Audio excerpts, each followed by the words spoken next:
وده يخلينا نسأل سؤال: هو الكريدت كارد بيخلق احتياجات مش موجودة ولا بيساعدني فعلا أجدول ديوني؟ سنة 1950 فرانك ماكنمار رئيس شركة هامilton كريدت كوربوريشن كان عازم اتنين من صحابه على العشاء، وبعد ما خلصوا أكل وطلبوا الحلو والذي منه بيحط إيده في جيبه لقى نفسه ناسي محفظته في البيت. موقف محرج جدا، الموقف اللي خلاه يفكر مع أصحابه الاتنين إزاي ما تحطش في موقف زي ده حتى لو مش معايا فلوس.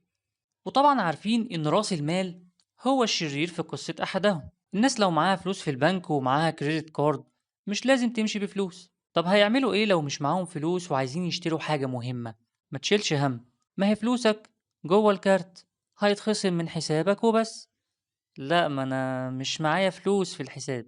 ما تقلقش، أخوك سداد، هتمضيلي بس على ورقة بسيطة حفظ حقوق يعني، ومحدش يا صاحبي ضامن الحياة من الموت.